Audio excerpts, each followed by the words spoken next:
지금 우리는 요한계시록 18장을 함께 공부하고 있습니다.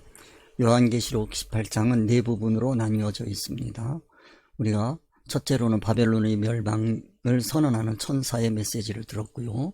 그 다음에 두 번째로는 4절에서 8절까지 바벨론이 죄에 대해서 함께 생각을 해봤습니다. 그 다음에 세 번째 경고의 메시지에 대해서 함께 생각하고 있습니다. 그 다음에 앞으로 바벨론의 멸망과 하늘의 기쁨에 대해서 함께 우리가 생각하게 될 것입니다. 우리는 지난 시간까지 세 번째 경고의 메시지 9절에서 19절까지 내용인데요. 여기에서 바벨론의 멸망을 슬퍼하는 왕들에 대해서 10절까지 살펴봤고요.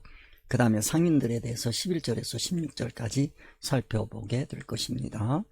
그 다음에 벳사람들 17절에서 19절까지 함께 살펴보게 될 것입니다.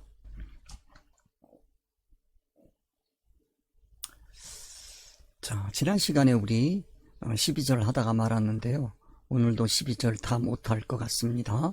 함께 생각해보면 그 상품은 금과 은과 보석과 진주와 세마포와 자주 옷감과 비단과 붉은 옷감이요 각종 향목과 각종 상아 기명이요 값진 나무와 진유와 철과 옥석으로 만든 각종 기명이요 13절 계피와 향료와 향유와 유향과 포도주와 감람유와 고운 밀가루와 밀과 소와 양과 말과 수레와 종들과 사람의 영혼들이라. 이 중에서 지난 시간까지 우리 12절 그 상품은 금과 은과 보석과 진주와 세마포와 자주 옷감과 비단과 붉은 옷감이요 까지 했습니다. 여기 보면 은과 보석, 진주는 우리 성도들의 그 성품을 얘기하는 것이다. 성도들의 고귀한 모습을 얘기하는 것이다. 인격을 얘기하는 것이다 하는 말씀을 드렸습니다. 그리고 그 인격에서 나온 활동들을 옷감으로 표현해서 세마포, 자주 옷감, 비단, 붉은 옷감 여기까지 말씀을 드렸습니다. 그 다음에 오늘은 각종 향목과 각종 상아 기명 여기 말씀을 잠깐 살펴보겠습니다. 그 상품은 금과 은과 보석과 진주와 세마포와 자주 옷감과 비단과 붉은 옷감이요 각종 향목과 각종 상아 기명이요 값진 나무와 진유와 철과 옥석으로 만든 각종 기명이요. 오늘은 각종 기명에 대해서 함께 살펴보게 될 것입니다. 상고들의 상품 각종 기명에 대해서 오늘은 함께 살펴보겠습니다. 각종 기명이라고 그렇게 얘기하면 그릇입니다. 그릇이라고 하는 것은 무언가를 담을 수 있는 그릇을 얘기하는 것입니다. 또는 무엇인가를 다룰 수 있는 도구를 표현해서 기명이라고도 표현하기도 합니다. 주로 그릇을 많이 표현한다라고 생각하면 좋겠습니다. 그러면 우리가 그릇에 대해서 생각을 해보면 교회에서 사용하는 그릇은 무엇일까 생각해보면 사람이 그릇입니다. 성도가 그릇입니다. 그 성도들은 각각의 특성에 따라서 그 그릇이 정해집니다. 그래서 그 그릇을 우리가 생각해 보면 교회의 직분을 얘기할 때 그릇이라고 할 수 있습니다. 그릇이라고 하는 것은 뭔가를 담을 수 있는 거거든요. 그러면 그 집사, 말하자면 성도, 집사, 권사, 장로, 전도사, 목사 또는 그 한 지방을 다스리는 지방의 장들이 있고 그 다음에 총회를 다스리는 조직도 있고 그래서 그거는 교단마다 다 다르기 때문에 표현하기가 어렵습니다만은 우리 감리교회 같으면 감리교회는 개교회가 있고 개교회는 담임 목사 중심으로 돌아가지요. 그리고 그 교회들이 모여서 한 지방을 이루는데 그 지방을 이끌어가는 장을 감리사라고 그렇게 표현합니다. 그리고 그 감리사들과 함께 모여서 연회를 이루는데 그 연회 장 또는 감독이라고 합니다. 감독이 있고 그 감독들과 평신도들이 모여서 총회를 이룹니다. 총회장이 있고 그렇게 되어 있겠습니다. 감독회장이 되겠죠. 뭐 이런 모습으로 이끌어 가는데 그 모습들을 다 우리는 표현할 때 그릇이라고 표현할 수 있겠습니다. 그래서 이 그릇에서 가장 기본이 되는 것은 성도입니다. 성도는 아무나 되는 것이 아니고 기독교의 성도는 예수 그리스도를 구세주로 영접한 그와 같은 사람을 성도라고 얘기를 합니다. 그러면 세례를 받고 예수 그리스도를 영접한 성도는 일단 그 사람은 어떤 사람이어야 하냐면 아무나 성도가 되는 게 아닙니다. 성도라고 하는 그런 직함이 주어지기 위해서는 그 사람은 가치관이 바뀌어야 됩니다. 이에 다산같이 판단평가가 옛날에는 세상 기준이었다고 한다면 이제는 진리 기준으로 바뀌어야 합니다. 그래서 진리 기준으로 바뀐 사람, 그 사람을 예수 믿는 사람이라고 하고 그 사람이 성도인 것입니다. 그리고 벌써 성도 그렇게 하면 물질관이 바뀌기 시작합니다. 이에 다산같이 판단평가 기준이 바뀌기 시작하니까 옛날에는 세상 기준이 목적이었는데 세상 성공이 목적이었는데 이제는 목적이 천국 목적으로 바뀌게 되는 겁니다. 그리고 그 이해타산가치 판단 기준도 하나님의 말씀인 진리 기준으로 바뀌게 되는 것이지요. 이렇게 바뀐 사람들은 물질관이 바뀌게 됩니다. 그 물질관이 하루아침에 바뀌는 것은 아니고 바뀌기 시작하게 됩니다. 이 성도가 되면 벌써 물질관을 서서히 바꿔가야 됩니다. 이 세상의 모든 물질들은 천국을 이루어가는 수단이다. 이 세상의 물질들이 목적이 아니고 그것들은 다 수단이다. 그 수단이라고 하는 신앙 고백이 바로 11조입니다. 오늘날 많은 그 성도들이 11조가 마치도 교회 재정을 충당하는 수단인 것으로 착각하는데 이건 하나님께 드린다라고 하는 얘기는 나의 가치 판단 기준과 그리고 물질과 내가 이 세상에서 사용하는 모든 물질을 나는 천국을 목적으로 해서 사용하겠습니다 하는 그런 신앙 고백인 겁니다. 그게 11조예요. 이거는 교회 지도자들부터 철저하게 세워져야 됩니다. 그리고 교회는 되도록이면 11조 이외에는 헌금을 받지 않는 게 좋습니다.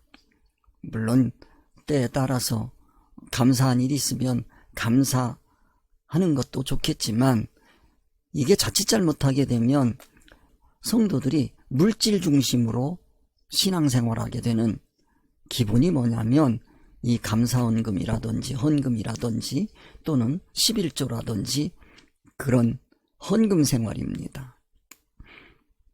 이 헌금 생활이 잘못되면 신앙이 흐트러지게 되고 그 신앙은 아무리 해도 천국하고 연결되지를 않습니다.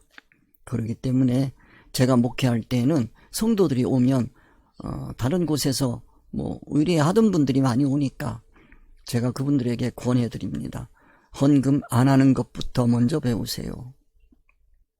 헌금을 안 하는 것부터 먼저 배워야 돼요.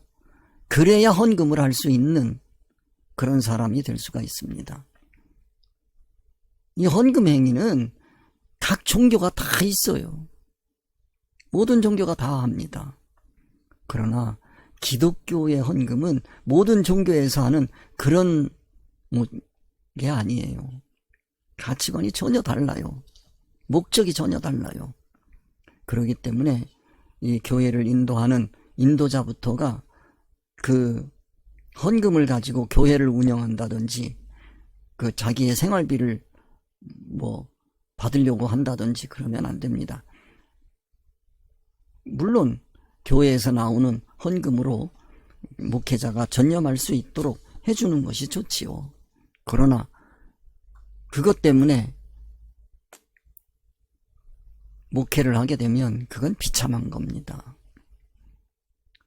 그래서 성도들도 생각할 때 내가 이게 헌금하면 목사님 사례비로 나간다라고 하는 생각을 벗어버려야 됩니다. 그거하고 아무 상관이 없어요. 자기 신앙 세워가는 거예요. 자기 천국을 쌓아가는 거예요. 이 천국관이 정확하지 않으면 이 세상의 모든 것을 활용하고 이용하고 사용해서 천국을 이루어가는, 천국을 이룬다고 그러니까 천국에 또 기와장 쌓고 뭐 담 쌓고 뭐 지붕 얹고 그러는 개념이 아닙니다. 그런 거 없어요. 천국에는. 그걸로 비유는 될 수 있겠지만 천국에 갈 수 있는 건 오직 성도의 인격이에요. 하나님의 온전한 인격을 이룬 만큼 천국에 가는 거예요. 부활되는 거예요. 그렇기 때문에 헌금이라고 하는 건 하나님께서 나에게 베풀어 주신 이 세상의 모든 것, 물질들을 가지고 나는 오직 내 인격이 하나님의 온전한 인격으로 자라가는 데에 투자하겠다 하는 마음이 있어야 그게 성도가 되는 것이고, 그 가장 기본적인 것이 집사가 되는 겁니다. 그 집사 정도 되면 11조를 철저하게 할 줄 알아야 돼요. 돈을 내는 게 중요한 게 아니고 물질관을 잡아가는 거예요. 이거는 이 세상 살아가는 동안에 각 직책에 있는 모든 사람들이 다 물질관을 바로잡는 거예요. 11조를 해보면 은근히 물질이 아까워지기도 하고 또 뭔가를 위해서 쓸 곳이 생기기도 하고 합니다. 그런 것을 이겨내면서 하나님께 드리는, 즉 하나님께 드린다고 하는 것은 내가 오직 이 세상의 모든 물질들을 내 인격이 하나님 온전한 인격으로 자라가는 데에 내가 투자하겠습니다 하는 신앙 고백이요. 그게 그런 신앙 고백이 담기지 않은 11조를 한다는 것은 그 성도에게 뿐만 아니라 교회에도 불행한 겁니다. 그래서 저는 헌금 안 하는 것부터 먼저 배우세요 라고 가르쳤던 겁니다. 그런 사람들이 그런 신앙 싸움을 하나하나 해서 집사가 되고 나면 얼마나 감격하겠습니까? 물질관이 바로 서고, 그리고 자기가 집사를 직분을 받고, 그 집사 직분을 받는다라고 하는 게 이 그릇이 되는 거예요. 집사의 그릇이 되는 거예요. 집사 그러면 벌써 자기 밑에 새로운 성도들이 많이 생겨나는 거예요. 그 성도들을 아우르고 담아낼 수 있는, 또 자기에게 맡겨진 직분들을 잘 행할 수 있는, 이게 집사라고 하는 거는 사실은 교회 살림살이를 하는 사람들입니다. 교회라고 하는 그 공동체가 할 일이 얼마나 많습니까? 그 할 일들을 집사들이 나누어서 행하는 거죠. 그러면 그 일하는 게 목적이 또 아니에요. 그 일을 행함으로 성도들이 하나님의 온전한 인격을 닮아갈 수 있는 기회를 마련하는 겁니다. 교회에서 흔히 보면, 제가 어떤 교회를 방문했는데 큰 교회입니다. 근데 엘리베이터를 탔는데 권사님인가 장로님인가 그런 여자분인데 그냥 투덜투덜투덜 하는 거예요. 집사람하고 같이 갔는데 민망할 정도로. 그 왜 그러나 했더니 그냥 뭐 처먹을 줄만 알지 일할 줄은 모른다고 투덜투덜투덜 하는 거예요. 설거지 하나도 안 한다고. 저희 교회도 그런 말들이 은근히 나오면 제가 말 안 해요. 벌써 권사님, 장로님 정도 된 분들이 한마디씩 해주는 거예요. 야, 실컷 은혜 받으려고 일해놓고 왜 은혜를 다 쏟아? 그러려면 하지 마. 불편하면 하지 마. 안 하는 게 오히려 낫지. 하지 말라고 합니다. 성도들이 일하면서 틱각거리고 싸우고 그러려면 그 직분을 받을 자격이 없는 거지요. 그래서 이 직분은 그릇이다. 그 그릇을 모든 것들을 담아낼 수 있는 그런 품격이 돼야 된다. 인격이 돼야 된다. 예수님을 닮은 만큼 기명이 되어가는 거다 하는 겁니다. 그럴 때 그 그릇을 만드는 재료들이 여러 가지가 있어요.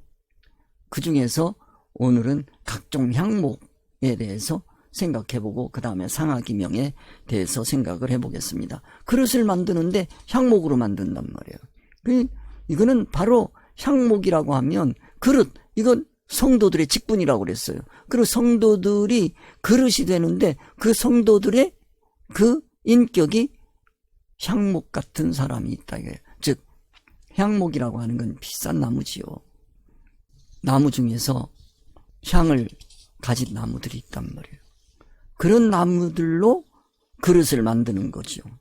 그래서 여기서 언급된 각종 형목은 성경 다른 곳에서 종종 귀함과 가치를 상징하는데 사용되고 하는 겁니다. 그 자체로 고귀하고 아름다운 가치를 내포하기 때문에 우리는 이를 통해서 다음과 같은 사람들을 비유적으로 떠올릴 수 있는 겁니다. 첫째, 향목 같은 사람은 어떤 사람이냐? 주변에 선한 영향력과 위로를 전하는 사람입니다. 향목에서 은은하고 좋은 향기가 퍼져나가듯이 이들은 자신의 존재만으로도 주변의 긍정적인 분위기나 마음의 평안을 선사합니다. 예수님의 온전한 인격을 닮은 만큼 다른 사람에게 평안을 주는 거예요. 불편함을 주는 게 아니란 말이에요. 그 사람이 있으면 예수 냄새가 나는 거예요. 예수 냄새가 하나가 아닐 거 아니겠어요? 사람들마다 느낌이 다 다른단 말이에요. 그 예수님을 닮은 만큼의 그 향, 그들의 따뜻한 말과 행동은 다른 이들에게 위로와 안식을 주며 마치 귀한 향이 공간을 가득 채우듯이 선한 인품과 배품으로 사람들의 마음을 풍요롭게 해줍니다. 이렇듯 아름다운 향기를 말하는 이들을 각종 향목에 비유할 수 있는 겁니다. 둘째, 고유한 재능과 강점으로 공동체에 귀하게 기여하는 사람을 이룹니다. 다양한 종류의 향목이 각기 다른 고유의 특성, 말하자면 향이라든지 견고함이라든지 희귀성이라든지 이런 거를 지니듯이 이들은 자신만의 독창적인 재능이나 특출난 강점을 가진 사람들입니다. 교회에는 저마다의 강점들을 가진 사람들이 다 모여들어요. 세상에서. 그런데 그 세상에서 표출되던 그런 강점이 아니고 그런 것들이 교회에 와서 자기의 온전한 인격으로 자라가는 것과 다른 사람들을 온전한 인격으로 키워내는 데에 사용된다, 그런 얘기입니다. 그런 향기로운 사람이 있죠. 이들은 그 특별한 재능을 통해서 공동체나 사회에 실질적이고 귀중한 가치를 더하며 없어서는 안 될 소중한 존재로 자리매김합니다. 마치 귀한 목재가 건축이나 예술작품의 중요한 재료로 쓰이듯이 이들은 자신만의 방식으로 자신이 속한 공동체를 더욱 아름답고 견고하게 만들어가는데 이바지합니다. 세 번째로, 시간이 흘러도 변치 않는 가치와 깊이 있는 품격을 지닌 사람을 뜻합니다.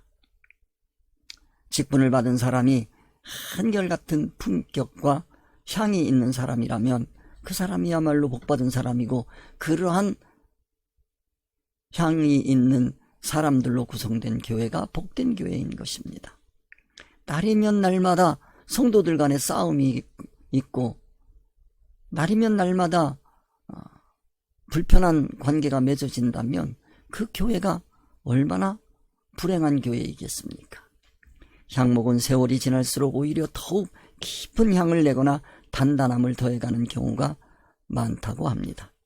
이와 같이 시간이 흘러도 퇴색하지 않는 확고한 가치관과 깊이 있는 품격을 간직한 사람들, 예수 그리스도를 닮은 사람을 상징합니다. 유행이나 세속적인 흐름에 쉽게 흔들리지 않고 자신만의 굳건한 신념과 성숙함으로 많은 이들이 존경을 받습니다. 그들이 내면에서 우러나오는 깊이와 지혜는 주변 사람들에게 잔잔하지만 큰 감동과 영감을 선사합니다. 이처럼 각종 향목은 일반적으로 아름다운 향기처럼 주변에 좋은 영향을 끼치고 고유한 가치와 재능으로 공동체에 기여하며 세월이 흘러도 변치 않는 품격과 지혜를 지닌 사람들을 긍정적으로 비유하는 데 사용합니다. 그러나 본문 요한계시록 18장이 기록된 맥락에서는 세상적인 의미 향목의 가치가 철저히 부정적으로 제시되고 있습니다. 이는 세상이 가치를 평가하는 기준과 지향하는 목적이 하나님께서 보시는 가치 판단 기준과 우리가 지향해야 하는 목적이 근본적으로 다르기 때문입니다. 세상에서는 아무리 훌륭하고 귀하게 여겨지는 향목 같은 사람일지라도 만일 그가 하나님의 온전하신 인격에서 풍겨나오는 그리스도의 향기를 지니지 않았다면 하나님 앞에서 그는 오히려 악취로 여겨질 뿐입니다. 우리는 기억해야 합니다. 그러므로 교회 지도자들은 성도들이 세상적인 성공이나 능력으로 빛나는 향목이 되게 하는 것이 아니라 오직 하나님의 성품으로 닮아가는 천국 향기를 바라는 존재로 성장하도록 양육해야 합니다. 만일 교회가 세상 사람들이 환호하고 부러워할 만한 세상적인 기준으로 뛰어난 인재들을 길러내는데 집중한다면 세상은 교회를 칭찬할지 모르나 하나님께서는 그러한 교회를 음녀교회라 심판하실 것임을 명심해야 할 것입니다. 진정한 가치는 세상의 찬사가 아니라 하나님의 인정하심입니다. 교회는 천국의 각종 향목 같은 인재를 양육해서 하나님께 드리는 곳이어야 합니다. 우리는 땅의 상고가 아니라 천국 상고입니다. 사람들이 흔히 세상에서 인품이 좋은 사람들을 기독교에서도 인품이 좋은 것으로 착각하는데 그렇지는 않습니다. 기독교에서의 인품은 예수 그리스도의 기준에 맞아야 그 인품이 훌륭한 인품이 된다고 하는 것, 그리고 그 향기가 기독교에서 말하는 향기다 하는 것도 기억해 두셔야 되겠습니다. 그 다음에 두 번째로 각종 상하기명입니다. 이제 상하로 만든 그릇입니다. 하나님의 영상들을 담는 그릇을 상징하는 상하기명에 대해서 살펴봐야 되겠습니다. 이 상하하게 되면 이거는 코끼리의 이빨인데요, 아주 튼튼하고 아름답다고 합니다. 각종 상하기명입니다. 상하로 만든 여러 그릇을, 도구를 뜻합니다. 그런데 요한계시록 18장 12절에서 말하는 각종 상하기명은 바벨론의 멸망을 다루며 다양한 무역 품목들을 나열하고 있습니다. 그중 각종 상하기명은 단순한 장식품이 아니라 상징적으로 중요한 메시지를 담고 있습니다. 앞에서도 말씀드린 것과 같이 기명은 종종 사람의 됨됨이, 즉 하나님의 쓰임을 받는 인격을 상징한다고 말씀을 드렸습니다. 그렇다면 왜 하필 상하이겠습니까? 이 상징은 우리에게 어떤 신앙적 기준과 인격을 요구하고 있는 것일까요? 상하의 물질적 특징과 신앙적 의미를 생각해 보고 상하가 가지는 상징성, 여기에 걸맞는 인품은 어떤 것일지 함께 생각해 보겠습니다. 우선 상하는 고대로부터 귀하고 값비싼 재료였습니다. 왕실이나 권력자들이 사용하던 상하기명은 품격, 희소성, 권위를 상징했습니다. 이는 신앙 안에서 하나님께서 귀히 여기시는 인격, 곧 성숙하고 고결한 지도자를 떠올리게 합니다. 교회에서 사용하는 상하기명과 세상에서 좋아하는 상하기명로 상징되는 사람은 전혀 다릅니다. 성경이 말하는 그릇의 상징성에 대해서 우리가 생각해 본다면 성경은 그릇을 단순한 물질적 도구로만 보지 않고 하나님께서 귀하게 사용하시는 인재들을 상징한다고 앞에서 말씀드렸습니다. 디모데후서 2장 20절에서 21절은 금과 은의 그릇, 그리고 귀하게 쓰이는 그릇을 언급하시며 내면의 정결함과 준비된 인격을 강조합니다. 상하기명은 이러한 준비된 자들을 은유적으로 나타내는 도구입니다. 이 상하기명은 영적으로는 말씀이라고 볼 수가 있겠습니다. 강력한 메시지를 전하는 말씀 사역자를 상하기명이라고 할 수 있겠습니다. 사람에 따라서는 이 말씀을 잘 가르치고 잘 인도하는 분들이 있습니다. 집사, 권사, 장로, 전도사, 목사, 상하기명에 어울리는 그런 지도자가 있습니다. 참된 상하기명은 겉모습이 아니라 내면의 품격, 겸손한 지혜, 성령의 열매를 지닌 인격을 상징합니다. 진리로 튼튼하게 무장돼서 그 진리를 잘 전달하는 그와 같은 지도자를 뜻합니다. 그것은 하나님의 말씀에 깊이 뿌리를 내리고 성령의 인도에 따라 공동체를 바르게 이끄는 포용과 설득력을 갖춘 리더의 모습입니다. 상하는 강력한 힘을 가진 언변을 상징한다고 할 수 있습니다. 세상의 평가 기준과 그러기 때문에 충돌합니다. 본문이 지적하는 문제는 교회가 세상의 가치관으로 평가된 외적인 탁월함이나 인간적 능력만으로 지도자를 판단하는 오류를 뜻합니다. 이는 하나님 없는 세상적인 풍요와 번욕을 추구하며 하나님의 의사성인 진리를 거부하는 교만으로 이어지며 결국 음료로 상징되는 바벨론 교회의 타락을 재현하게 됩니다. 만일 교회 지도자, 즉 설교자가 계시의 말씀인 하나님의 계시성을 무시하고 성경의 표면만을 가지고 세상 소원 목적을 이루도록 성도들을 인도한다면 요한계시록 18장 12절에서 말씀하시는 각종 상하 기명이 되는 겁니다. 그래서 상하의 기원에서 찾는 상징적 통찰력을 우리가 가져야 됩니다. 이 코끼리는 지혜의 짐승으로 알려져 있습니다. 그리고 오래 산다고 합니다. 코끼리는 지혜롭고 강한 동물로 인식되어 왔습니다. 그래서 이 상하기명에 해당하는 설교자는 지혜로운 자를 상징하는 것이고, 장수, 영원한 생명, 생명의 말씀을 증거하는 자를 상징한다고 할 수 있겠습니다. 여기서 지혜라고 하는 것은 여기 요한계시록 18장 12절에서 상고들이 취급하는 상하는 세상 지혜를 뜻합니다. 즉 세상 이치를 가지고 미래를 잘 예측하는 사람입니다. 그러나 교회의 상하와 같은 지도자는 진리 이치로 말씀을 잘 깨달아서 천국을 내다볼 수 있어야 됩니다. 내가 현재 하고 있는 신앙생활, 또 내가 인도하는 사람의 신앙생활을 진리 말씀에 비추어 볼 때 이것은 천국과 연결될 것이다, 안 될 것이다, 지혜롭게 볼 수 있는 겁니다.